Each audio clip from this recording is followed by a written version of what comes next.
بہت کم لوگ جانتے ہیں کہ قائد ملت لیاقت علی خان کو راولپنڈی میں جلسے کے دوران قتل کرنے والے سید اکبر نے اس بھیانک واردات کو انجام دینے کے لیے 15,000 روپے معاوضہ وصول کیا تھا۔ سید اکبر کو بھی ایک پولیس والے نے موقع پر گولی مار کر قتل کر دیا تھا۔ تاہم اس کیس کی تفتیش کرنے والوں نے سید اکبر کے گھر سے 15,000 روپے میں سے بچے ہوئے 10,000 روپے ڈھونڈ نکالے تھے، جبکہ 3,000 روپے واردات کے وقت اس کی جیب میں موجود تھے، جبکہ خیال کیا جاتا ہے کہ بقیہ 2,000 روپے سے اس نے پستول خریدی تھی۔ اگرچہ سرکاری سطح پر ملک کے پہلے وزیر اعظم لیاقت علی خان کا قاتل ایک افغان شہری سید اکبر کو قرار دیا جاتا ہے، تاہم ان کی بیوہ بیگم رانا لیاقت علی خان نے اپنی زندگی میں ہی تب کے گورنر جنرل غلام محمد کو اپنے شوہر کا قاتل، جبکہ اسکندر مرزا، ایوب خان اور مشتاق گرمانی کو قتل کا سہولت کار قرار دے دیا تھا۔ لیاقت علی خان کے اصل قاتلوں کو سزا دینے کی بجائے سید اکبر کو موقع پر ہی قتل کر دیا گیا اور پھر ایک ایک کر کے تمام ثبوت بھی مٹا دیے گئے۔ لیاقت علی خان کے قتل کے بعد بیگم رانا لیاقت علی خان جس افسردہ حال میں تھی، اس بارے کتاب گئے دنوں کے سورج میں فارن آفس کے ایک جونیئر آفیسر جو کہ رانا لیاقت کے ساتھ روم میں سفارت خانے میں 3rd سیکرٹری تھے، انہوں نے بتایا کہ بیگم رانا لیاقت ان دنوں روم میں پاکستان کی سفیر تھی۔ حکومت نے لیاقت علی خان کے قتل کے بعد ان کے خاندان کے لیے 5,000 روپے ماہانہ وظیفہ مقرر کر دیا تھا۔ یہ رقم چونکہ تھوڑی تھی، لہٰذا بیگم رانا لیاقت کو روم میں سفیر لگا دیا گیا۔ وہ ہر شام اپنی بالکنی میں میز سجا کر بیٹھ جاتی۔ فارن آفس کے جونیئر آفیسر کے مطابق ایک روز فائلوں پر دستخط کے لیے جب میں ان کے پاس حاضر ہوا تو انہوں نے مجھے میز پر اپنے سامنے بٹھا لیا اور شراب پینے کے لیے کہا۔ اس نے کتاب میں لکھا ہے کہ جب میں نے انکار کیا تو بیگم رانا لیاقت علی خان نے کہا کہ یہ تمہاری پروفیشنل ڈیوٹی میں شامل ہے، لہٰذا میں بھی ان کے ساتھ بیٹھ کر پینے لگا۔ اس طرح یہ ایک معمول بن گیا۔ بیگم صاحبہ جب بھی مدہوش ہونے لگتی تو اپنے خاوند کے قاتلوں کا ذکر شروع کر دیتی۔ وہ غلام محمد کو اپنے شوہر کا قاتل سمجھتی تھی۔ ان کا خیال تھا کہ اسکندر مرزا، مشتاق گربانی اور ایوب خان بھی اس سازش میں برابر کے شریک تھے۔ وہ اکثر بتاتی کہ سن 1950 کے آخر میں سیکرٹری دفاع اسکندر مرزا GHQ میں جنرل ایوب خان کے ساتھ وزیر اعظم ہاؤس میں آئے۔ بیگم رانا لیاقت علی خان کا کہنا تھا کہ وہ موسم سرما کے آغاز کی ایک شام خان لیاقت علی خان ان دنوں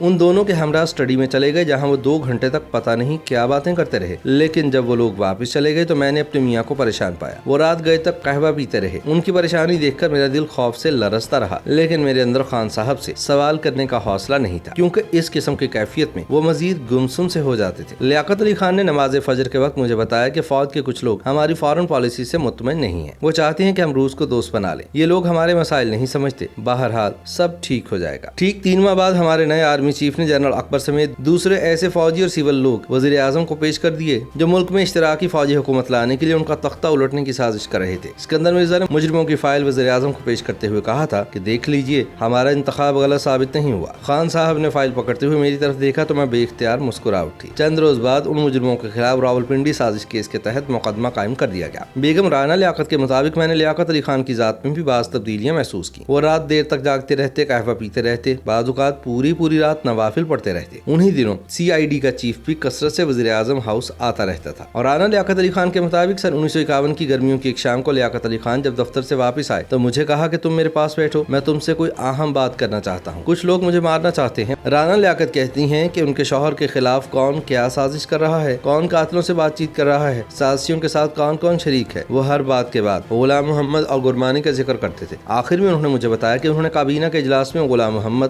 اور گرمانی کو خوب جھاڑ پلائی ہے، جبکہ دونوں نے مجھ سے صفائی کے لیے پھر مہلت طلب کی ہے جو میں نے دے دی ہے، لیکن میں انہیں جلد ہی فارغ کر دوں گا۔ بیگم رانا لیاقت کہتی ہیں کہ 16 اکتوبر کی صبح جب لیاقت علی خان راولپنڈی جانے کے لیے تیار ہوئے تو بڑے خوش تھے۔ مجھ سے مخاطب ہو کر کہا کہ میں آج قوم کو اپنا رازدار بنا کر سارے دکھوں سے آزاد ہو جاؤں گا۔ میں ان سب کے نام پبلک کر دوں گا جو ملک کی جڑیں کاٹنا چاہتے ہیں۔ تم میرے لیے دعا کرنا۔ وہ میری ان سے آخری ملاقات تھی۔ اس کے بعد وہ دنیا سے رخصت ہو گئے۔ مسز رانا لیاقت علی خان کے مطابق ان کے شوہر کے قتل کے بعد غلام محمد گورنر جنرل بن گیا اور اس کے حواریوں کو بڑے بڑے عہدے مل گئے۔ قوم کو بیوقوف بنانے کے لیے قتل کی تحقیقات کے لیے ایک انکوائری کمیشن بنایا گیا اور بس جب وہ شہید ہوئے تو پورے ملک میں ہمارے لیے سر چھپانے کا کوئی ٹھکانہ نہیں تھا۔ خرچ کی رقم وہی تھی جو مرحوم کے اچکن سے نکلی تھی، لہٰذا میں نے سوچا کہ بچوں کا پیٹ پالنے کے لیے کہیں نوکری کر لوں۔ انہی دنوں اسکندر مرزا میرے پاس آئے تو میں ان سے بڑی سختی سے پیش آئی، کیونکہ وہ بھی لیاقت علی خان کی شہادت کے موقع سے فائدہ اٹھانے والوں میں شامل تھے۔ وہ بڑے تحمل سے میری بات سنتے رہے اور آخر میں مجھے قائل کر کے گورنر جنرل غلام محمد کے پاس لے گئے۔ غلام محمد بڑی فرعونیت سے مجھے ملے اور کہنے لگے کہ مجھے پتا ہے کہ آپ کے پاس سر چھپانے کے لیے کوئی جگہ نہیں ہے، کھانے کے لیے کوئی رقم نہیں، لیکن میں آپ کی کوئی خدمت نہیں کر سکتا۔ اس ملاقات کے کچھ ہی عرصے بعد بیگم رانا لیاقت علی خان کو روم میں سفیر بنا۔